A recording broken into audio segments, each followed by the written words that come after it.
Hi, thank you for joining us for our Capital Investment Plan public meeting. The spreadsheet and map are available at cltwater.org on the About Us page, near the bottom of the page in the Capital Investment Plan section. Please use the chat function to ask any questions at the end of the presentation, and we'll start with Chief Engineer Carrie Cantrell. Good afternoon, everyone. Thank you for joining us for Charlotte Water's presentation of our council-approved FY24-28 Capital Improvement Plan, our CIP. This is a recorded session, and this will be posted back on the website that Cam had mentioned, along with maps, as well as the actual Excel spreadsheet in a PDF format, which is actually already available on the website. So please make sure to visit charlottewater.org under the About Us link. So make sure to click it rather than drop down. The city did update their website. So excited to present this today, or have this presented today. As you all are likely aware, we have one of the largest CIPs in the state. So it's been exciting to plan it, maintain it, execute it. And so we have everything in here from new facilities, pipelines, other regulatory drivers, as well as partnerships for supporting our growing community at a city, our towns, our county, and our state level. So we can go ahead and get started with an introduction of the panel. And so myself, one of the chief engineers, my counterpart is Mr. Carl Wilson. He is on this call today, as well as other engineering leadership positions with our division managers, along with Lori Sickles, who is our CIP program manager. And then we also have leadership within our procurement team. So they're here to present as well as answer questions and just bring to the table what are upcoming procurement activities, along with Lori to present first on the CIP and just some of the statistics. So Lori, I'll hand it over to you. Thank you, Carrie. I appreciate that introduction. I'm excited to roll out our 24-28 CIP. And if you're joining us again from last year, this is my first full year in this position. And I am excited to say I do have a full team of 3 now. So that is really wonderful. In today's presentation, I'm going to discuss Charlotte Water's mission and vision, some statistics on our infrastructure, and then move into our capital investment plan goals, and then follow that up by some breakdown and review of the CIP cost over the years, and then dive a little bit into the fiscal year 24 handout and maps that have been discussed as available on our website. And then I'll turn it over to my colleagues to discuss opportunities coming up, as well as wrap up with some conversation on procurement. And of course, we'll have time for questions at the very end, but feel free to drop any questions at any time in the chat. So Charlotte Water's mission is who we are and what we do. We provide reliable, high-quality services to our community by valuing our employees, focusing on financial stability and the environment. Our vision is where we're headed, our future, and that is to be a leading utility recognized for excellence and dedicated to our people, our community, and our region, as well as environment. As a department within the City of Charlotte, we do align with and work collectively towards citywide strategic plans and initiatives. Some Charlotte Water by the numbers, facts about our system and our infrastructure. I'm going to cover some basics here and highlight our wonderful, amazing staff, of which there are many of. We have 2 drinking water supplies and raw water reservoirs, and our source is the Catawba. We have 3 drinking water treatment plants and 4 field operation facilities. There are 5 wastewater treatment plants and 1 package plant for a total of 6. And then we have 75 lift stations. We do have a regional focus with several governments served. And as you can see with the graphic on the right, the blue areas actually show the counties that we sell bulk drinking water to. And then also exemplifying our regional focus, the green arrows show the direction of wastewater flows between counties. And highlighting our Stowe Regional Water Resource Recovery Facility, which is under construction, that will take flows from Mount Holly and Belmont. We are a 24/7 operation with a total of 17 staff facilities and over 1,100 full-time staff. and growing. Some fiscal year 2023 statistics, which we've recently just updated, is we pump an average of nearly 116 million gallons per day, and we treat about 85 million gallons per day. We have just over 9,000 miles of pipeline. I thought it would be really interesting to figure out where, like, how far that really is. So I did drop in some data into MapQuest, and we could drive from Charlotte, North Carolina to Anchorage, Alaska and back and still not be quite at what we have. So that's quite a distance on the pipelines. We have over 300,000 meters, and we have repaired just under 500 leaks in 2023. We are among an elite group of utilities that is AAA rated by Moody, Fitch, and S&P, and we serve over 1 million customers. And our water costs less than 4 cents a gallon. So I just wanted to toss out there that I hope you're enjoying some Charlotte water today. If you're enjoying a bottled water over lunch, our water costs a fraction of a penny of what it takes to fill the bottle up. And I'm sure the bottle of water costs more than a fraction of a penny. Nearly a year ago, we released an economic impact study report, and this study evaluated the economic impacts, both direct and indirect, of our investments across our 6-county region. And by investments, it's both operations and capital dollars, which are approximately $500 million on an annual basis. And those impacts are large and wide-ranging. And they created thousands of jobs. This would be both those that we hire and that others hire due to the investment, and that results in billions of dollars in economic outputs. Others spending, and that has a really far reach. Think in terms of interconnectedness and dependencies as a result of the investment of that $500 million annually. I've actually always found this type of research very fascinating because there's both a qualitative and a quantitative side to it. So hiring folks employs people and improves quality of life for others, as well as seeing these hard numbers on where those dollars go. And just highlighting one of the items on the slide, as you see, nearly 250,000 jobs created across the 6-county region, and just over $6 billion generated in spending as a result of that investment. Touching on our CIP goals, we work collaboratively across many teams to identify the right projects. We develop both a 5-year and a 10-year plan. It's important that we maintain consistent annual capital funding levels across the years, and we must make sure our goals are well balanced and support our vision, mission, and strategic plan. And of course, we strive to ensure financial viability, and we do that by focusing on 4 primary drivers.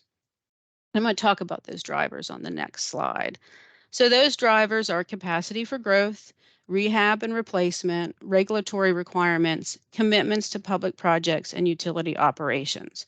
So our total 5-year capital investment plan comes to $2.6 billion. And then you will see that the bulk of that falls into capacity for growth, quickly followed by rehab and replacement. I do want to say that for the fiscal year 24, it is approved by City Council, and the out years are actually subject to change based on availability of funding. This is just a little bit deeper dive into the breakdown on our fiscal year 24 through 28. So digging into it a little bit further, we will split across and discuss water and sewer projects. We have 104 programs and projects that ran through the CIP this year, and we have a pretty equal split between water and sewer, with the rest coming up under utility supports. And utility supports we typically define as keeping the lights on. It's work at our facilities, work with alignment with citywide initiatives, think security, IT, those types of things. And the pie graph actually shows a more detailed breakdown of that. And you can actually see where, if you're looking at pipeline work for water sewer, that's on the left-hand side, and it's taking up nearly half of the pie chart. And then you roll around to the right side and you see the treatment plant work, both water and wastewater. And at the very top, you see the planning, which the bulk of that is falling within pipeline planning, future projects, and then the utility support. So once again, we have a total at 2.6 billion for the 5-year CIP, with most of that falling under sewer. So this slide and the next slide actually gives a little bit historical perspective on our spend on our capital program. This slide looks at the annual fiscal year spend over the last 8 years, and we have grown from just under $100 million CIP program to now over a $400 million CIP program. That's a substantial growth, and it entails a considerable amount of work. And our fiscal year 24 is budgeted at $442 million. So as we continue to move through the CIP development process, it's critical that we get the right projects delivered at the right time and on budget. This is looking at the full 5 years across nearly over 10-year time span. So you can see that breakdown of our CIP program from over 10 years ago to today. And then within the last 5 years, we started to track the utility breakout, but you can definitely see that sewer is leading the cost on our CIP.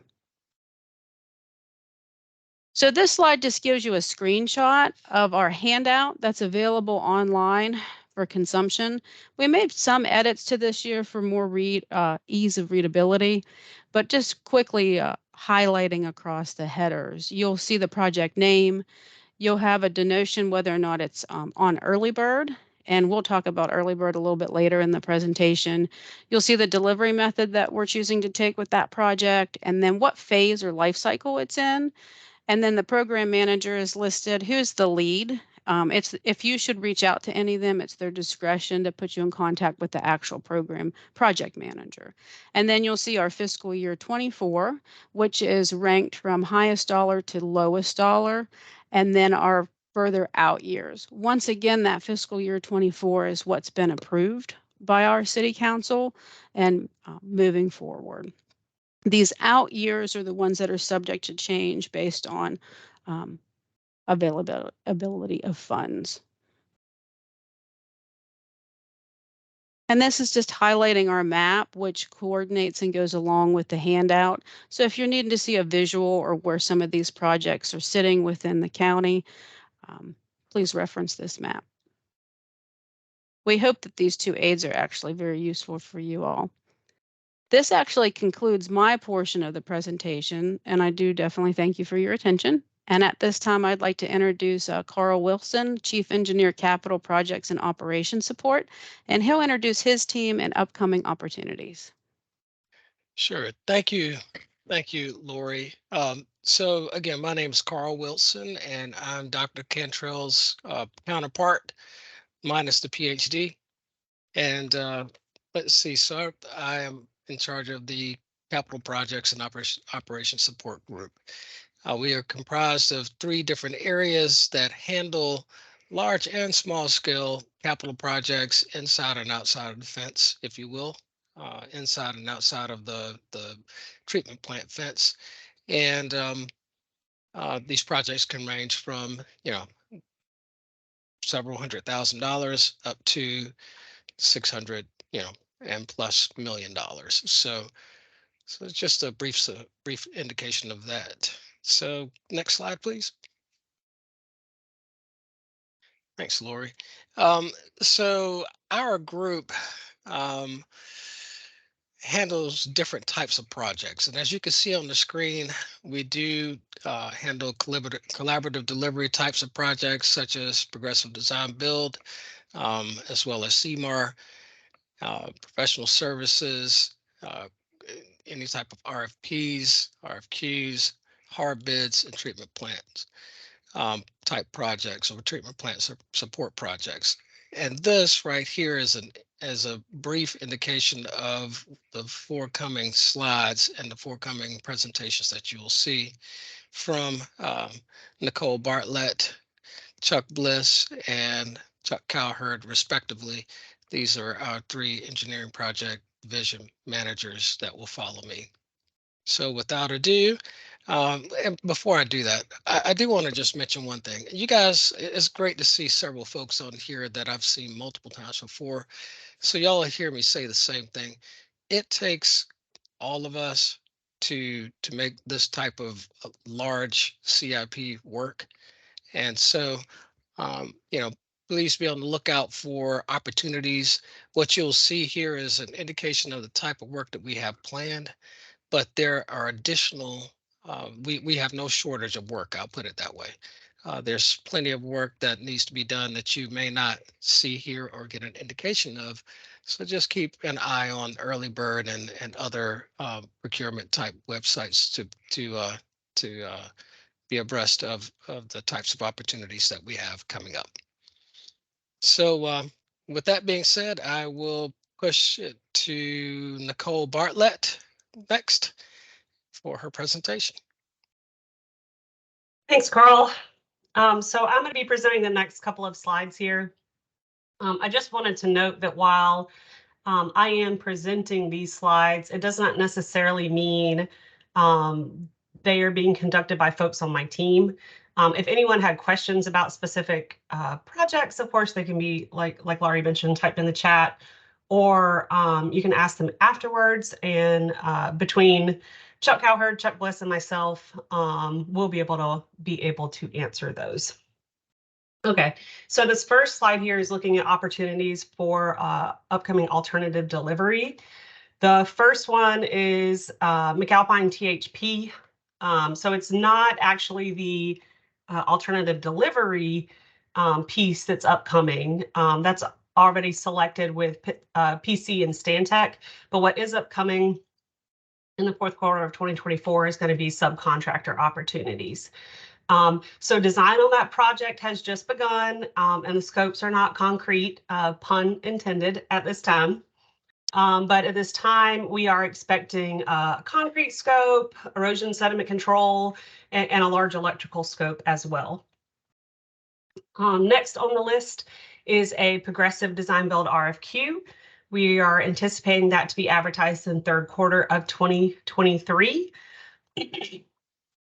Just to note, Charlotte Water is within our internal process of confirming that progressive design build is the best method for this project. But as of today, we are anticipating it to be a PDB project. The scope is rehabilitation of preliminary and primary facilities at McAlpine. So that would include items like the primary clarifiers, the EQ basins, and a bit of work within the screening and headworks facility as well. The first scope to be completed within that RFQ will be to issue a preliminary engineering report, which would specifically dictate what rehab work was going to be conducted within that project. If you'll go to next slide, please. All right, so everything you're seeing on this page is upcoming professional services RFQs. So miscellaneous geotech and environmental services, we expect to go out very soon, third quarter of 23. We are looking for professional firms to provide miscellaneous geotech and environmental services for projects managed within the engineering division. It could be scope within design or construction. And then some examples of what a firm or firms may provide are things like monitoring well installations, rock cores, moisture testing, or on the environmental side, it could be lead paint testing, groundwater sampling, asbestos assessments, miscellaneous service like that. We do anticipate that it will probably be more than one firm that is awarded, but ultimately that would be up to Charlotte Water. And when firms, if a firm were to decide to submit an SOQ, you can indicate whether you are interested in the geotechnical services, the environmental services, or both. Okay, next on our list, elevated water tanks, rehab and repairs. That's looking at being advertised in the fourth quarter of 2023. So previously, an evaluation of 5 elevated tanks were performed, and those evaluations came back with recommendations for rehabilitation, but it was not taken to the detailed design level. So this RFQ will include a scope of undertaking detailed design and then construction administration activities. Okay, looking at Franklin Water Treatment Plant main building renovations. Again, that's looking at advertising in the first quarter of 2023. That RFQ will include architectural and engineering services to retrofit our Franklin Water Treatment Plant Administration building. We are anticipating multiple phases at this time, but it will include looking at the layout and a structural assessment of that building, as well as providing engineer estimates and we're looking for a design approach for retrofitting some of that building. We're looking for an overall layout. And then again, that work may be split up into different phases. And it won't just be a structural and architectural focus. We'll also be looking at things like SCADA, security, construction phases, how to lay out offices, and then not just inside the building, but it'll also be looking at exterior and landscaping as well. Last on this slide is the Upper Little Sugar Creek Interceptor, looking at advertising that second quarter of 2024. And that project, the entirety of the project extends from Sugar Creek Wastewater Treatment Plant to Sugar Creek Road. And initially what will be going out is at least phase one of that project, which goes from the Sugar Creek Wastewater Treatment Plant to East Boulevard. But we reserve the right to modify if a larger portion of the project will go out. There is already an owner's advisor on board for that project, just to note. And then so design is for the interceptor itself. If you'll click, please. Thank you. So this slide is in regard to services, equipment, and materials that we would like to procure. The first on the list is high performance industrial coatings and concrete repair services going out in the third quarter of 2023. And so that will be an RFP to cover fiscal years 23 through 26. And we are looking for a scope of concrete rehabilitation services for our water and wastewater treatment plants. We're looking at selecting potentially up to 2 different vendors, and it would look at multiple assets across our facilities. The Stowe Biosolids Force Main, that's going to be a 10-inch ductile iron pipe that is Protecto 401 lined. It'll be roughly 21,000 feet of pipe. There is a chance that pipe will end up being rolled into the ITB. It really depends on how lead times continue to look as we progress through the rest of this calendar year. But as it stands today, because lead times are so long for ductile iron pipe, we are looking at pre-procuring that. Last is the Stowe Solids Pump Station, MCC. That's looking at going out the first quarter of 2024. And that will be, that piece of equipment will be for the solids pump station at our Stowe facility that is currently under construction. And again, similar to the pipeline, the force main, we're looking at pre-procuring that piece of equipment just because of long lead times right now. So with that, I will turn it over to Chuck Bliss to look at some of our upcoming ITBs. Thanks, Nicole. Good afternoon, everybody. We do a number of hard bid projects every year, from the small, few $100,000 to multi-million-dollar projects. And so we've got about 13 of them here to shine a spotlight on today. First is the McAlpine Wastewater Treatment Plant Biosolids Treatment Facilities. We're looking at advertising that this fall winter, fourth quarter of 2023, and involves the rehab of the biosolids facilities at the McAlpine plant and the processes, which include the dewatering facilities, digester complexes, and the digesters. Includes clean out of the 8 digesters at McAlpine, major mechanical and process work, and electrical upgrades also. Water sample stations. This project is also in the fourth quarter of this year. And the previous one, the biosolids, is about a $30 million project. Back to the sample stations, installation of approximately 40 water sample stations and some automatic flushing devices estimated at about $500,000. McAlpine Administrative Building, second floor renovations, also the fourth quarter of this year. We'll be renovating the second floor of the admin building at the McAlpine plant, approximately 5,500 square feet. Work will entail demolition, rebuilding the space, include electrical, mechanical, and plumbing, estimated at about $2 million. Next slide, please. Next hard bid project we're looking at is our paving and miscellaneous repairs, also in the fourth quarter of this year. This is asphalt and concrete repair work associated with field operations repairs, primarily including emergencies. Also miscellaneous repairs in the system, such as recovery of assets, replacing manholes, etc. This will be a multi-year contract and approximately $4 million with each contract renewal.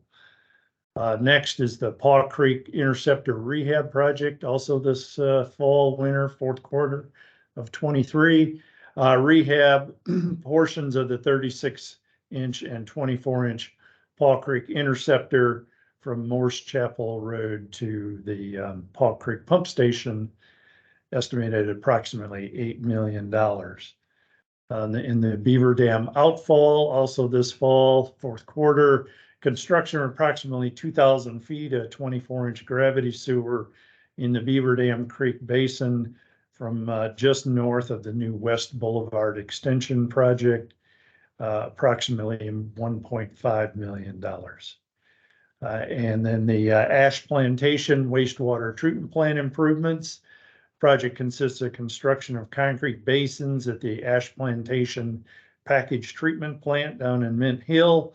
The scope of the work will also include the installation of new aeration and mixing equipment, as well as electrical and control upgrades, estimated at about $4 million. Next project is the lift station improvements, phase 3. Also, no, excuse me, this will be in the second quarter of 2024. It's rehabilitation of the wastewater pumping stations, includes replacement of submersible pumps and pump controls, improvements to the flow metering and the SCADA systems, estimated at about $8 million. The Stowe Solids Pump Station, looking at the first quarter of 2024, and that'll be construction of a new pump station, solids pump station at the new Stowe wastewater treatment plant, approximately a 1 million gallon per day pump station, concrete storage tanks, estimated at about $20 million. Then also in the first quarter of next year, looking at the Stowe Biosolids Force Main project, construction of twin 10-inch DIP Protecto 401 line biosolids force mains. Nicole mentioned earlier that we, may be acquiring the pipe in advance for this project due to long lead times, but will be for the installation of this force main, approximately 21,000 feet of pipe and appurtenances, estimated at $10 million. The last 3 projects are associated with our Belmont project to bring flow from the town of Belmont or city of Belmont across the river to the Charlotte Water Collection System. So the Belmont Pump Station, looking at the fourth quarter of next year, 2024, and it'll pump the wastewater from the Belmont Wastewater Treatment Plant to the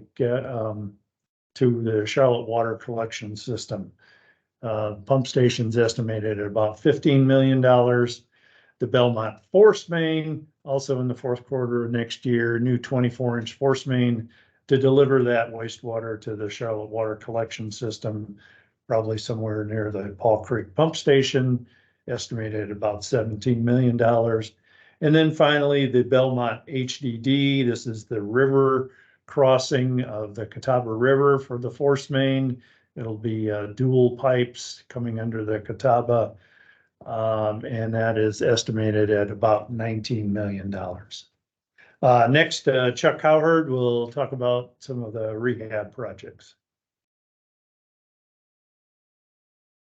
Hey, good afternoon.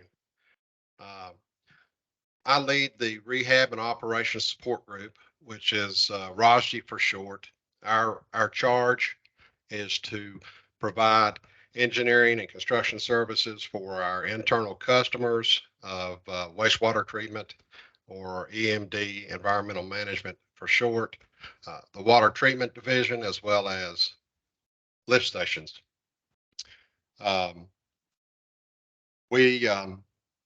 Next slide, please. We, excuse me, we acquire engineering services via RFQs and our on-call contracts to get these projects done, particularly for preliminary engineering reports and studies, engineering design and procurement assistance, and construction administration and inspection services for those projects. Upcoming opportunities within our group, to name a few, some have been previously mentioned in the presentation: high performance industrial coatings and concrete rehab services, RFP, as mentioned by Nicole earlier. Multi-facility roofing replacement and rehab across both wastewater and water treatment, and a raw water master plan study expected in the fourth quarter of 23, right around the corner. Thank you. Our group primarily has multiple of sub-projects under, in the CIP handout, there's 2 projects listed, 15SO1 and 15W08. There's currently 36 wastewater treatment sub-projects under those projects at various stages of completion, 11 water treatment sub-projects at various stages of completion, and 2 lift station projects, all funded from those 2 fund centers listed at the title there. Typically, we aim to be agile and quick for our customers in wastewater treatment, water treatment lift stations, to get emergency projects done as they arise, and other projects. Historically, our projects are a wide range of the costs, as shown there, from less than $10,000 up to $10 million as needed. There are multiple subcontracting opportunities available during the construction: electrical, HVAC, plumbing, masonry, and roofing, roofing and site improvements as well. So there's my contact right there. Feel free to give me a call if you have any questions about what I've mentioned. I have the pleasure to present our Deputy Acquisition and Compliance Manager, Adrienne Lewis, as our next speaker. Thank you. Good afternoon, everyone. I am Adrienne Lewis. I work with Abby Dolan on the Acquisition and Compliance team with Charlotte Water, also known as Procurement. If you can go to the next slide, that'll be great. So you heard Lori mention earlier our Early Bird system. Early Bird is the city's centralized business opportunity pipeline, where when procurement learns about an opportunity, whether it's within the next couple of weeks or 6 to 9 months away, we will advertise it on the Early Bird system. And this system allows our vendors the opportunity to receive as much notice about a project coming up. It provides information such as insurance requirements, bonding requirements, to give you all heads up and notice that this project is coming out. So on that system, you can go to that website and filter by Charlotte Water to learn specifically about our projects. But do note when you do view any of the opportunities that the schedule is subject to change. It can change for a variety of reasons where we can advertise that project either earlier or after or later than the date that is on there. So just note that that date is just an estimate. Next slide. So you heard both Chucks and Nicole talk about different opportunities that are coming up within the next couple of months and years. So Charlotte Water has transitioned to an e-procurement system called Bonfire. That is the way we are going to advertise all of our formal projects. You can click on the link to view the opportunities, but you must create an account to log in to actually look at the documents or how to submit a proposal or a bid. Please pay attention to those instructions that are provided in those documents on how to submit questions, along with the proposals and bids on how to submit that information. Again, that link is on this slide and also on the city's contract opportunities website. And Laura, if you could go to the next slide, I'll talk about that. So many of you are probably used to going to the city's contracting opportunities website, where we used to advertise our projects. But as I mentioned earlier, we are using the system called Bonfire because our website has changed. But on this page, you will find information about Bonfire, how to go to that link and the instructions of how to go to Bonfire and get an account to log in. But also on this page is information about our security information agreements, approved contractors list. We have other information on there, but just the biggest takeaway from this is that the city will no longer use this site to advertise any of our procurement opportunities. It will be used via Bonfire. So that concludes my presentation. I think we're going to turn it over for questions back to Lori, and then we can go from there. Yeah, thank you. We have a couple slides that includes all our contact information, and that would be this slide and the next one. And then with that, we can open it up for questions at this time.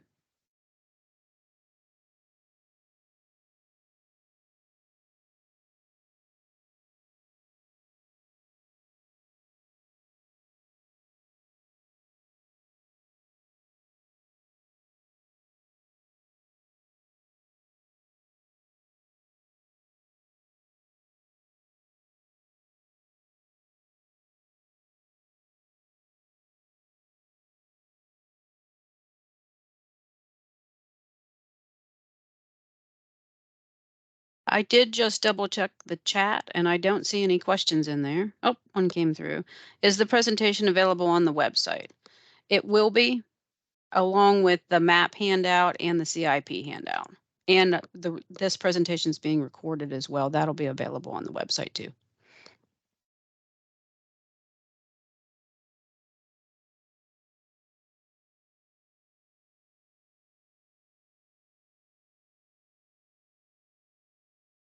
So I have a question regarding the tank design on call. Are the firms that did the evaluation report allowed to bid for the design services? Well, it's not a bid. It's a request for qualifications, I believe. So yes, firms that did the evaluation may propose for the actual design and see a construction administration.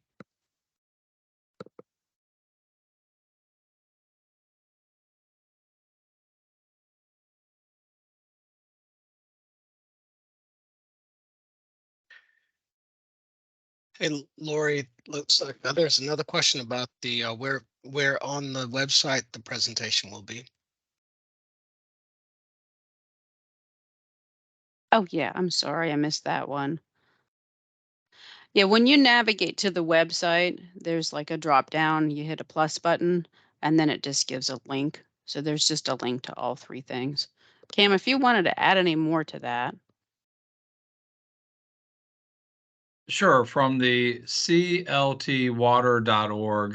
click on About Us, and at the bottom, there's the CIP section.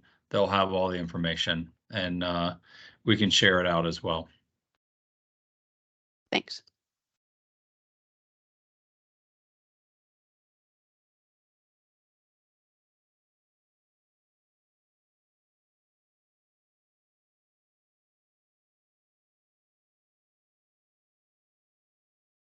I see you found it. Awesome.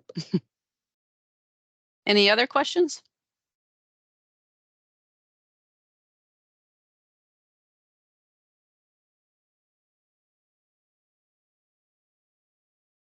I mean, with that, I don't see any other questions come through. With that, we can go ahead and close this year's public CIP meeting. I really appreciate everybody's attendance.